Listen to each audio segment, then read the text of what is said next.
स्व तक जाने का कौन सा रास्ता है? यानी मैं स्वयं, मैं आत्मा या जो भी कह लो, वहां तक पहुंचने का रास्ता कौन सा है? तो ये सवाल ऐसा है कि मैं खुद को कैसे जानूं, मैं खुद तक कैसे पहुंचूं, ये सवाल है। तो मुझे आप बता सकते हो कि कौन से रास्ते हैं जिससे मैं स्व तक पहुंच जाऊं? तो मैं कहता हूं कि स्व तक जाने का कोई भी रास्ता नहीं है। स्व तक पहुंचने का कोई रास्ता है ही नहीं। स्व का मतलब क्या होता है? स्व का मतलब स्वयं, हम, खुद। मुझे बताओ, मैं एक कमरे में हूं और मैं किसी को पूछ रहा हूं कि मैं जिस कमरे में हूं उस कमरे तक मुझे पहुंचना है, तो क्या करूं? और इस वक्त मैं जो है चेयर पे बैठा हूं और मैं पेशेंट को कह रहा हूं कि मुझे इस चेयर पर, जहां पर मैं बैठा हूं, वहां पर बैठने के लिए क्या करना पड़ेगा? तो पेशेंट जो है ना, मेरा ये सवाल सुनकर उठकर खड़ा होकर भाग जाएगा कि इस डॉक्टर से दवा नहीं लेनी है, इसका कुछ गुम गया है ना। हम इस सारे अध्यात्म में यही पूछ रहे हैं, मैं तक कैसे पहुंचे। सारे अध्यात्म का यही सारा सवाल है कि मैं खुद को कैसे जानूं। तो मेरे तक, स्व तक पहुंचने का कोई भी रास्ता नहीं है।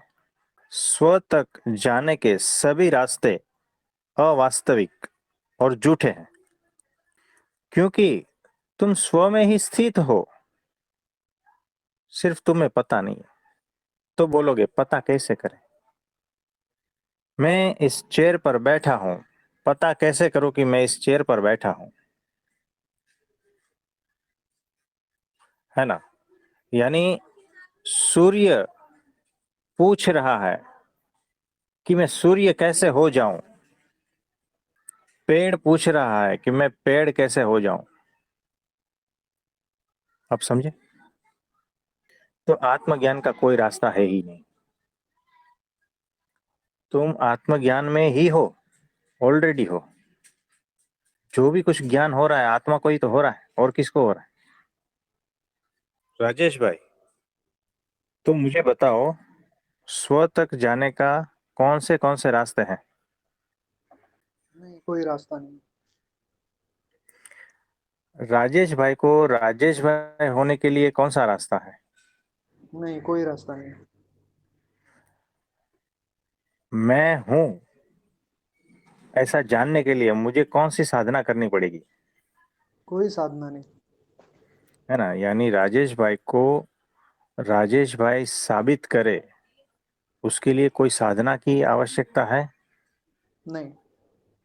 कोई ज्योतिष तांत्रिक की?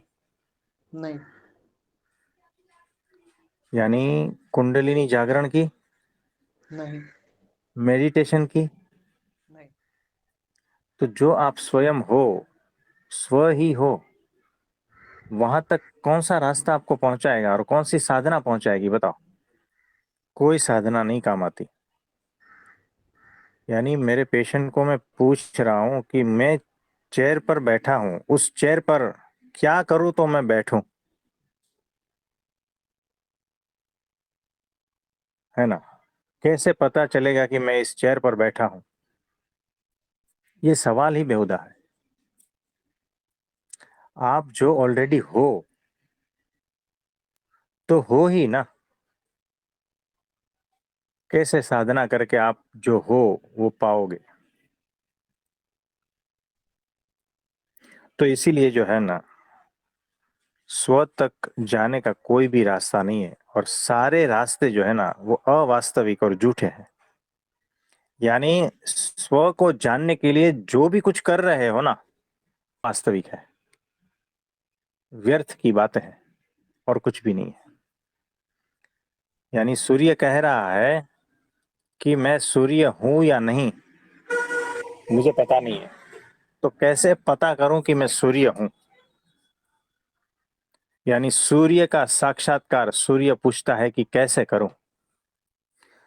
तो ये जो सारा जगत है ना गतिमान, मुझे बताओ यहाँ पर क्या क्या चीज गतिमान है राजेश भाई। यहाँ तो सब कुछ गतिमान है ना। मतलब वो पत्थर पड़ा है वो भी, हाँ, सब कुछ, हाँ। वो पत्थर तो वहां स्थिर है, कैसे गतिमान है वो। तो देखो ये पृथ्वी जो है ना गोल घूम रही है क्या नहीं, हाँ। वो गतिमान ही तो है ना। हम उस पे है, ये पत्थर भी उस पे है, इसीलिए हमें स्थिर लगता है क्योंकि हमारी और पृथ्वी को घूमने की गति एक है। तो गति को देखने के लिए जो है ना एक का स्थिर होना पड़ता है, तब गति पता चलती है। कुछ डिफरेंस रहता है तब गति पता चलती है। तो अगर हम पंखे पर बैठे हैं ना तो उसका जो एक पंखुड़ी है और वो पंखा चालू है तो हमें पता ही नहीं चलेगा, पंखा स्थिर दिखेगा, लेकिन बाहर वाले को वो गतिमान दिखेगा। तो वैसे ही यहाँ हर चीज गतिमान है, हर चीज, चाहे कुछ भी कह लो। भीतर से भी गति हो रही है, बाहर से भी गति हो रही है। तो अगर सारा जगत गतिमान है ना तो किसके आसपास गति कर रहा है बताओ। ये जो पृथ्वी है ना जो गति कर रही है ना तो उसकी एक धुरी रहती है, जी। एक बिंदु ऐसा रहता है कि जो स्थिर है, और वो जो स्थिरता है ना उसके आसपास सारा जगत, सारी पृथ्वी गति करती जी। है ना। तो खुद के आसपास भी गति करती है और सूर्य के आसपास भी गति करती है।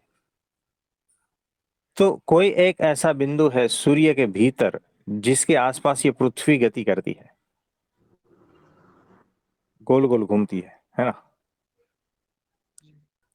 वैसे यहाँ पर अनंत ग्रह, अनंत नक्षत्र, अनंत सूर्य, अनंत तारे, सब कुछ गतिमान है, लेकिन कोई एक ऐसा बिंदु है जिसके आसपास ये सारा कुछ गतिमान जगत दिखता है। तो वो बिंदु क्या है बता सकते हो। क्या वो तो ब्रह्म यहाँ है? पर, हाँ जी बोलिए। क्या वो ब्रह्म है, ब्रह्म? हाँ उसको जो है परब्रह्म कहते हैं। जी। कोई एक बिंदु ऐसा स्थिर है जो ठहरा हुआ है, जिसके आसपास ये सारा जगत गतिमान है। तो वो शून्य है, ठहरा हुआ है, परम मौन में है, इसीलिए उसके आसपास ये सारा नाद है, गति है, कोलाहल है, खिलावट है, सब कुछ, क्योंकि एक बिंदु ऐसा ठहरा हुआ है। तो हमारा ये जो सारा शरीर है ना वो सारा गतिमान है, हर सेल हर कण यहाँ पर गति कर रहा है, कुछ न कुछ गति कर रहा है। तो हमारे भीतर भी कोई एक बिंदु ऐसा है जो ठहरा हुआ है, जो बिल्कुल भी गति नहीं करता है, जो बिल्कुल भी मौन है। उस मौन के बिंदु के आसपास सारा कोलाहल है, सारा नाद, सारा संगीत, सब कुछ उसी से है। ये जो हम नृत्य कर रहा है ना, ये हमारा पूरा जीवन जो है ना एक नृत्य के जैसा है, एक धारा के जैसा है, एक बहाव के जैसा है, एक गोल घूमता हुआ है।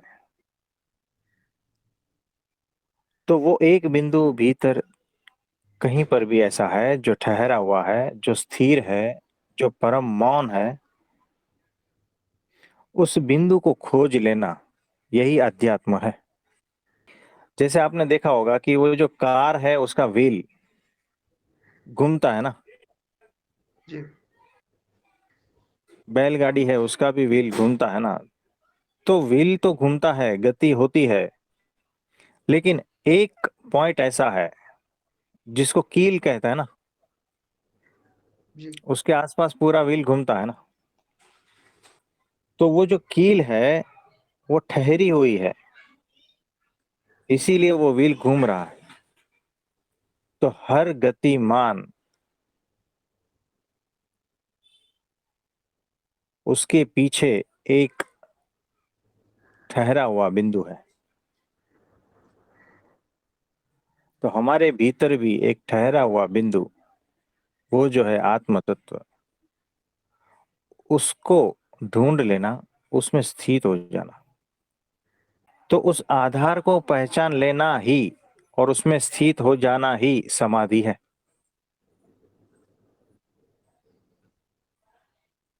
और जिस दिन आपने उसको पहचान लिया और उसमें स्थित हो गए ना, तो उसको आत्मज्ञान कह लो, आत्म साक्षात्कार कह लो, साक्षी का पूर्ण होना कह लो, समाधिस्थ कह लो, सब कुछ जो भी कहना है।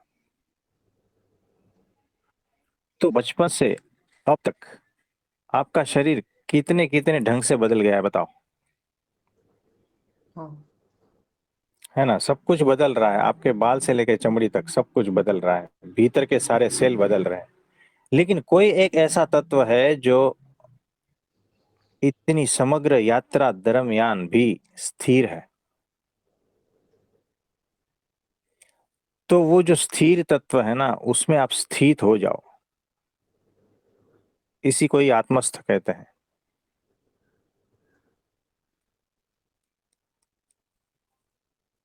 तो यहाँ पर हर बदलती हुई चीज जिस पर घूम रही है ना, वो जो आधार है ना स्थिर, उस स्थिरता में आप स्थिर हो जाओ।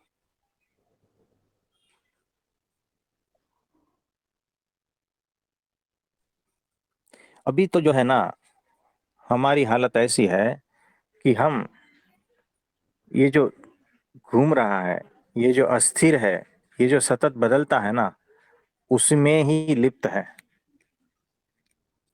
तो थोड़ा फासला रखो, उस लिप्तता से दूर होकर जहां पर स्थिरता है उसमें स्थिर हो जाओ। तो इसमें कुछ पूछना चाहोगे आप? आपने बोला जा जो अंदर जो वो स्थिर है वो ही हम्म। आत्म तत्व है, लेकिन फिर अक्षर ब्रह्म तत्व कहाँ से आया फिर? वो इसका नेक्स्ट लेवल है क्या? तो उससे ऊपर देखो कैसा है, यहाँ पर जो है पृथ्वी है, ये पृथ्वी अपने जो दूरी बोलते हैं, क्या बोलते हैं उसको, एक्सिस, हम्म। उसके आसपास घूम रही है ना। जी। तो पृथ्वी अपनी एक्सिस को पहचान ले और उसमें स्थित हो जाए ना, तो उसको आत्मज्ञान कहते हैं। जी। और जब पृथ्वी खुद जिसके आसपास घूम रही है, वो सूर्य के आसपास, उस सूर्य का जो स्थिर बिंदु पकड़ ले और उसमें स्थित हो जाए, तो वो ब्रह्म ज्ञान हो गया। जी। तो सूर्य यहाँ पर अक्षर ब्रह्म ऐसा समझना, ये सिर्फ एग्जाम्पल है। जी। तो उस रूप हो जाना है। तो आज के लिए इतना ठीक है। आप सभी को मेरा नमस्ते, प्रणाम।